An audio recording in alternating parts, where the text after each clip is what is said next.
What's up guys, and welcome back to Slip the Jab. The long-awaited fight between Ryan Garcia and Gervonta Davis finally happened this weekend just gone and resulted in, spoilers, a 7th round knockout victory for Gervonta Davis. All I can say to that is, well, I predicted it, which is a massive turnaround from picking Joyce over Zhang in the last fight I reviewed. But I predicted Garcia to lose, and I predicted Tank to win by a 7th round TKO. Well. How the turntables. Okay, I also did say that Garcia on average works the body better than Tank, and that's probably a lie now, but we'll just ignore that I said that. So just as a quick recap, this fight was for 136 pound catchweight. It wasn't for a belt, and there was a 10 pound rehydration clause, meaning that both fighters couldn't come in at heavier than 146 pounds on the morning before the fight. Both of those fighters made weight. I think Tank had some issue making weight with the first weight cutoff, but he came back a couple hours later and made that weight. Did they look drained? Tank's not a big guy. I think he wore it on his frame a lot better than Ryan did. Ryan did look skinny, but come fight now with the rehydration, I think they look fine. I don't think they look terribly unhealthy. I don't think that boxing and cutting is brilliant for the sport. But it's something that happens, and it's a way to get an advantage over your opponent, so I can't blame either of the guys for taking full advantage of that, and they're not the only ones to do it. Let's talk about the fight itself and what actually happened. As many predicted in this fight, Tank did start out a little bit cagey, just feeling Ryan out in the distance. Ryan did push hard. I'm not sure if the pressure was getting to him, but he pushed forward very quickly, and he continued to do so through the second round, which I think allowed Tank to get Ryan's timing. Ultimately, what happened was that Ryan caught Tank with a couple of good shots coming in, but Tank got the timing right and hit Ryan with basically a wake-up call shot, which knocked him on his ass. And Ryan didn't seem too hurt, more stunned that he got caught like that, and I think he was a little bit more cautious after that point. This then allowed Tank to grab the next few rounds. Ryan had a bit of a resurgence in the 6th, then coming into the 7th, Gervonta was getting a bit more in range, willing to throw with Ryan. Ryan was throwing some hard shots still, but I think Tank had accepted that he could take his power at that point and wasn't too phased or worried, and he hit him with a body shot. It was very delayed. Ryan took the shot, he backed up towards the corner, but he was still holding his stance, but then you could see a grimace come over his face as that liver shot just sank into his body and dropped into his knee, and he was feeling that pain on the floor, you could tell, and unfortunately didn't make the count. He did stand up straight after the count was over, and people were saying that he quit or gave up. I think he just accepted the fact that if he tried to stand up, it would be a struggle, and even if he was able to stand up, that Tank would just be on him and he wouldn't be able to properly defend himself. So Tank won in the 7th round with a body shot. Sorry about the lack of footage on this one. It was a PBC DAZN event, and they notoriously like to copyright their footage, so I've only got the shots here of Tank dropping Ryan and then taking the win. Now let's jump into those meme reviews, which I'm more happy that I can put in here. Shout out to the guys on Reddit for giving me some content.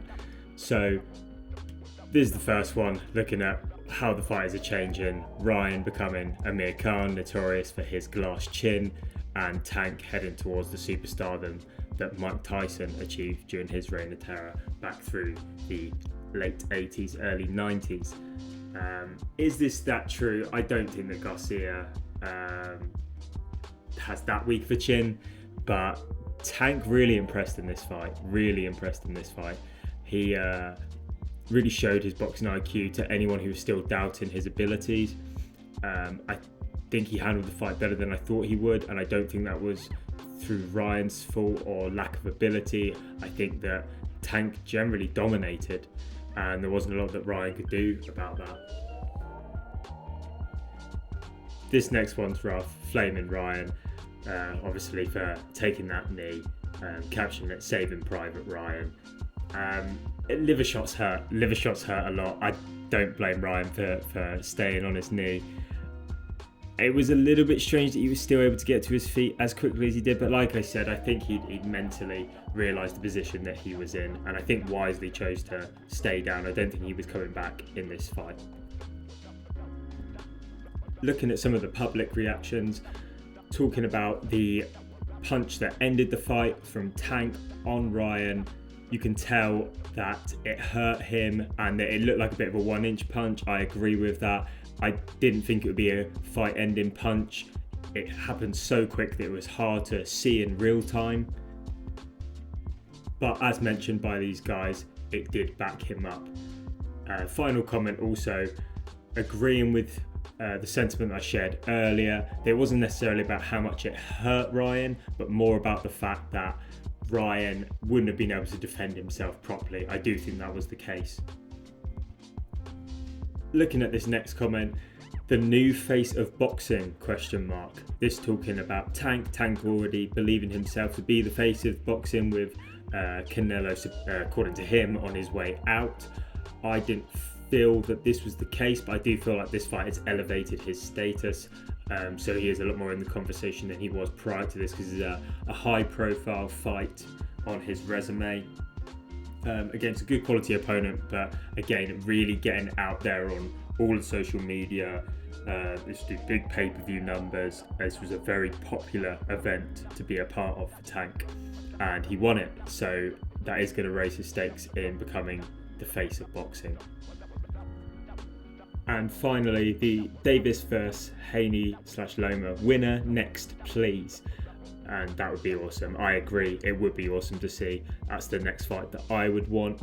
For Ryan, I said about him in the previous video, fighting the loser of that fight. I wouldn't mind him fighting Haney if he could turn around quickly and maybe get another fight in between if he feels confident enough to. I'm not sure whether he will do that. I don't know if he'll probably take some time off. Obviously he had a long period off prior to this fight a little while back. It's sort of been part of his inactivity. Tank had been a much more active fighter coming into this contest. But yeah, to see Davis against Loma or Haney is the ultimate for the division. And the bottom comment on this one, Haney is not beating Tank. Stevenson might, but Tank would finish Haney easily. Haney better off for Ryan. I would like to see Ryan fight Devin Haney.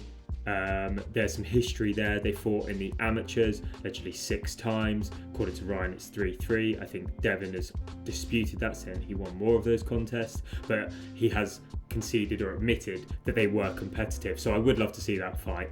But at the same time, it's a logical step for Tank to move on and fight the winner of Haney and Loma. Maybe Haney won't win, and maybe he will end up fighting Ryan. I just don't know how these things will play out. The fact that it's a possibility though is brilliant.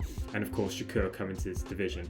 I do think though these guys are pushing on the weight limit a lot at the moment, and I think that at least a few of them, if not one of them, will move up soon to 140 pounds.